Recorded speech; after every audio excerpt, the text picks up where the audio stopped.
Hello, Capricorn. Welcome to Ula Tea Leaf Readings. My name is Lenor, and today we're going to be reading your tea leaves.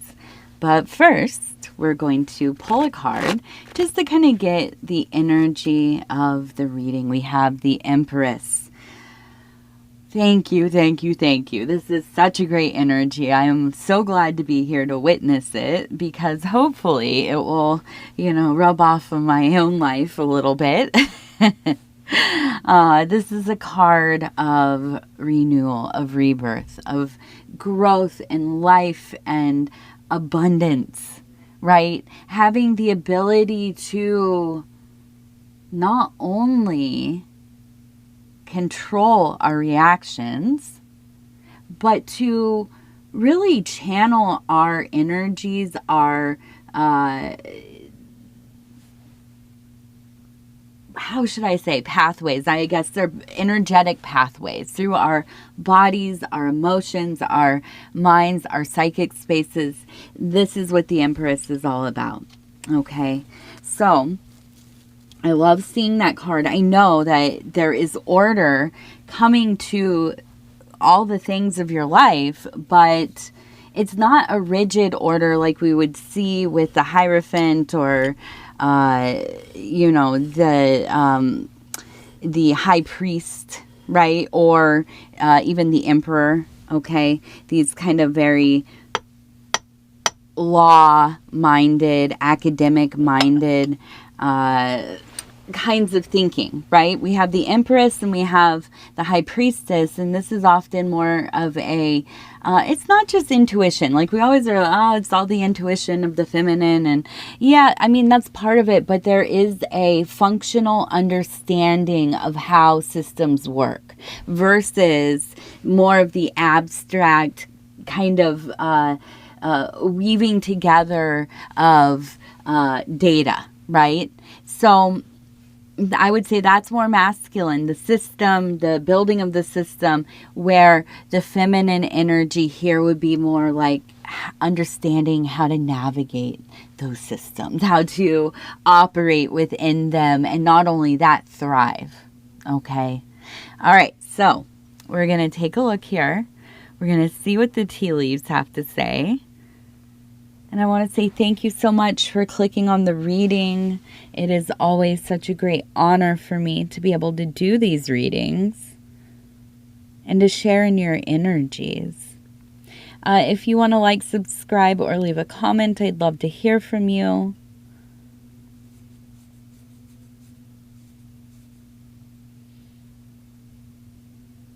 Okay, so we have a heart. We also have what looks like, to me, it's almost like merriment meets almost kind of frenzy. Okay, so merriment here, kind of the devil tail right here. We have what looks like a person / animal, right? And kind of this fish being bitten by this animal person thing. And then over here, we have what looks like, to me it looks like we have the crawdad, the sickle, and the throne. So the crawdad is often related to melancholy. Okay, the throne is, to be enthroned, to sit on the throne is leadership, of course, the Empress, the Emperor energy. And then the sickle is definitely about mortality, right? About time, about our life and all that means, right? As it is beginning, as it is happening, as it kind of winds down for us. So I feel that you are a person that has often vacillated between this like intense feeling, sensation, pleasure, maybe pleasure seeking, kind of being super immersed in the potency of life and emotions and love and tragedy and anger and, all the things. Vacillating between that and this very kind of almost, I'm not going to say it's not stoic, but it's kind of a more, it's a Capricorn, what we would usually think of as Capricorn, a little more buttoned up and slow to reaction and thoughtful. But I think almost to a point where it starts to really make you feel like you're frozen, right? Like you're locked up in a very rigid kind of thinking. Now, neither is the right one, right? Or the wrong one either. It doesn't. We are of all the things, right? We are, we are these and everything else, and we can access all of that as well. But I think that these are the ones that are most familiar, right? These are these great, very indulgent kind of highs and maybe these more rigid, dare I say, kind of, I'm not going to say conservative, but kind of traditional, or you kind of fall back and rely on kind of strict rules for yourself, tenets and things like this. And again, nothing wrong with that if that's what works for you. But I feel like in this time in your life, because we're seeing both things, we also have the heart that's kind of above. I almost kind of feel like, and this is a beautiful thing, I think, as we talk more and more about mental health and just the variety of human expression and kind of configuration and how we communicate and work and the ideas that we have and how we perceive the world, the universe. I think more than any other time in the world, we are right there and very aware that it is varied. It is so varied. And I feel like there's been some movement towards, at least how I perceive it to be happening to some degree anyways, that people are embracing what, who they are. How their operating systems run. Honoring their interests, their feelings, their proclivities within reason, right?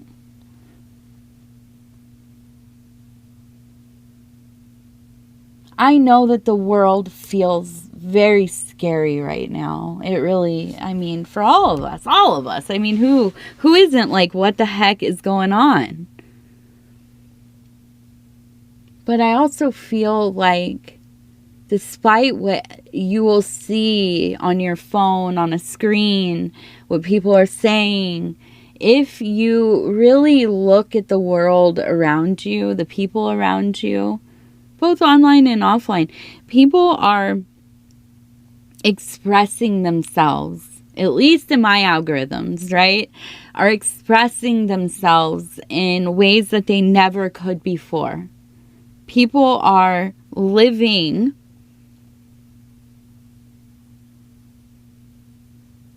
in their authentic expression. And I think that's a beautiful thing. I also think it's so brave. We forgot for a while there. I was super, super spoiled. If you're younger than me, I'm like 40, right? If you're younger than me, you might not realize, like, it used to be...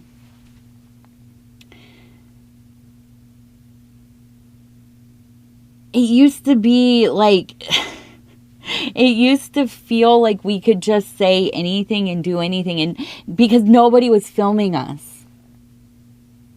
Nobody was posting what I was doing when I was in 11th grade. I mean, there was the internet. I'm not like, there was the internet, but not many people were on there. I was not connected to a lot of people online that I knew in real life. Besides people that were my friends, and I like got them to get like a computer, their parents to get them a computer, and then we could like hook up online or whatever. But there wasn't this, I don't know, like you were gonna get caught out for anything you did or said or whatever, right? And I don't mean like to hold somebody to like a higher morality, but I mean just there was the relief of being unseen,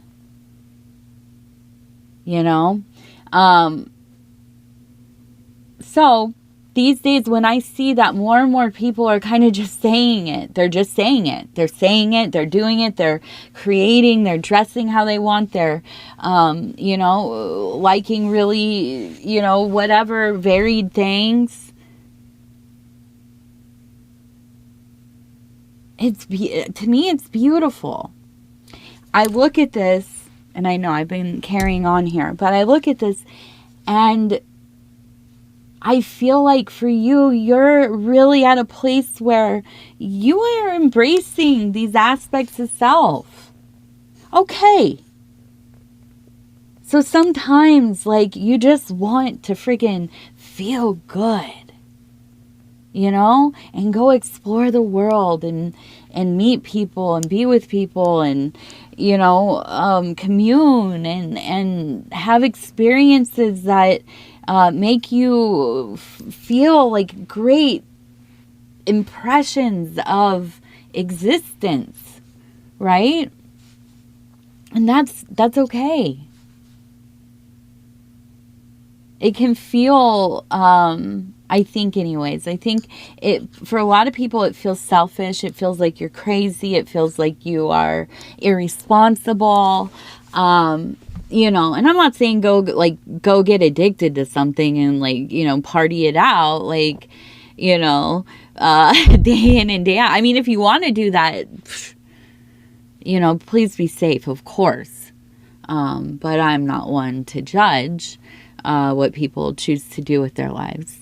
I judge, but you know what I mean? It's not that deep. Like, I'll peep game. I'll peep game. But I want you to do what you want to do, right? That to me, that freedom is more important than most things, of course there are, limits there, exceptions. But on the other hand, I feel like when you kind of go back into yourself and you kind of get into that more Saturnine disposition, I feel like you lament, of course, and this kind of sunken feeling can end up being pretty destabilizing, of course. And I'm not talking about real depression. I just mean, if you've been around people for 3 days straight, say, I don't know, you go camping or something, and you finally get home, and for some miracle of a reason you might have an extra day off or whatever, you don't really want to talk to anybody or anything. You know what I mean? Anyways, for me, I'm burnt, dude. Socially burnt. Let me recharge my batteries by hiding in a nest in my bed or out in the garden or, whatever. And so I feel like the real work that's happening is that you're accepting that you have these kind of, people would almost say you're a different person maybe. Right? And I feel like you're accepting this. And actually, really, and this is the beautiful thing about processing and integration, is that we learn to make these work for us. Okay?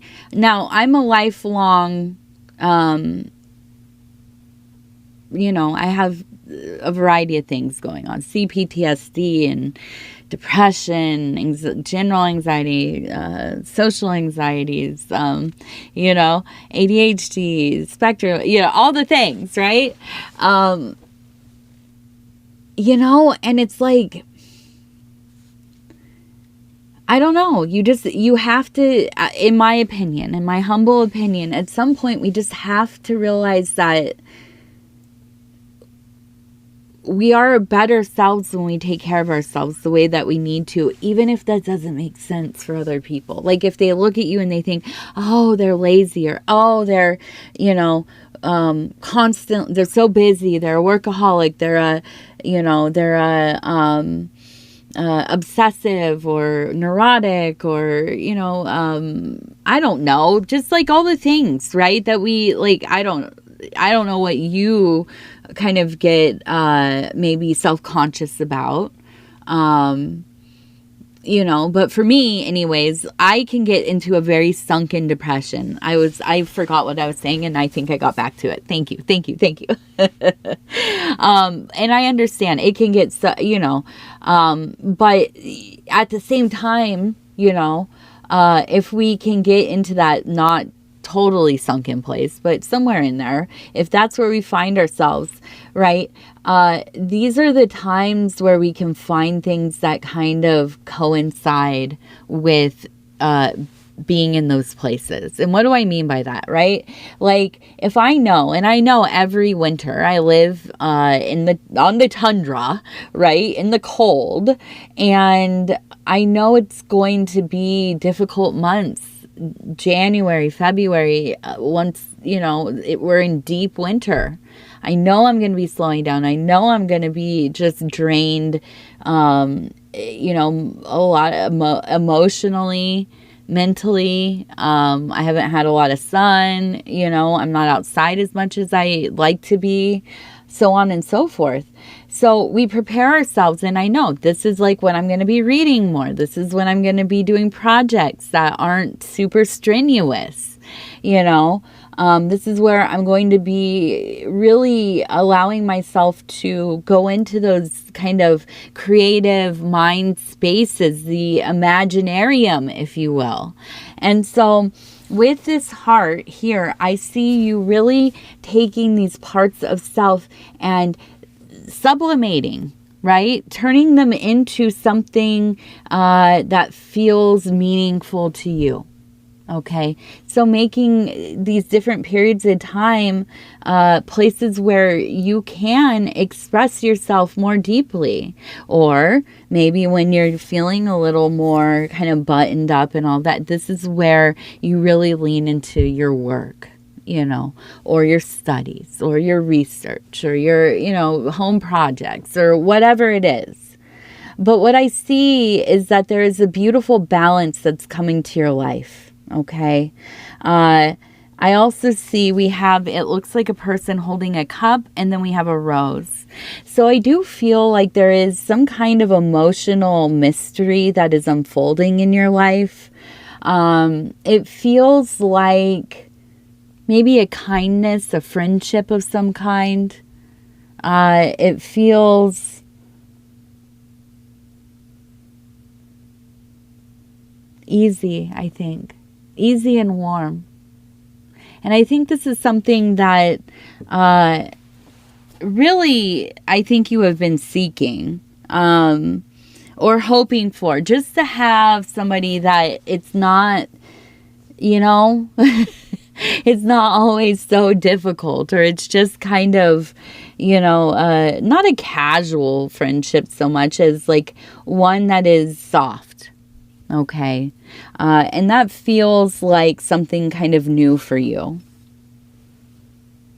So that's where we get that rose, that mystery. So now we have, and it immediately I get, let's try it this way.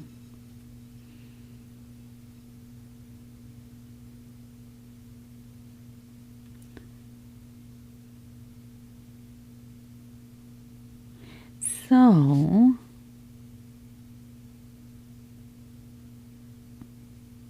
it looks like it, I keep seeing the word cog, like a piece of like a wheel in a machine.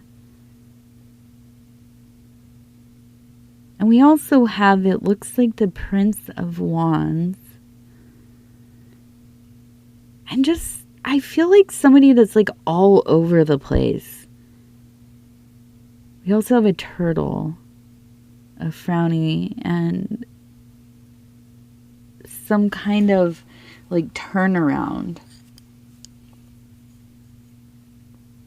I feel like you have somebody in your life. I feel like this is maybe like a family member. You might take care of them, like a mother or a sibling or something like this. I feel like it's like a constant emotional battle between the two of you. Like somebody's always trying to get the upper hand. Where I don't know if it's that you're trying to get the upper hand so much as like you are saying like what it is. These are the facts of what's happening. And you have this person that is constantly trying to like emotionally gymnastics manipulate you. Okay.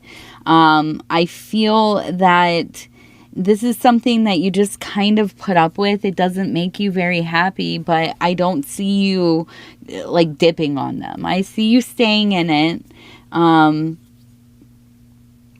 But it's like this baby steps thing. Like you don't trust too much in anything having to do with it. It just seems like it's something that, I don't know, maybe it is adding to some of your not feeling the best, right? And almost kind of, maybe it is a good time for a little break for you. Or, you know, just to kind of take a little, like, I'll talk to you next week. You know what I mean? Or I'll talk to you soon. Leave it open-ended. Okay, we have number 23. Number 2. Number 51. 51.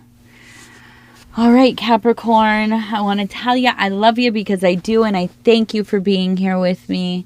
It's always such a great pleasure. If you want to like, subscribe, or leave a comment, I'd love to talk to you. Other than that, yeah, take care of yourselves. We'll talk soon.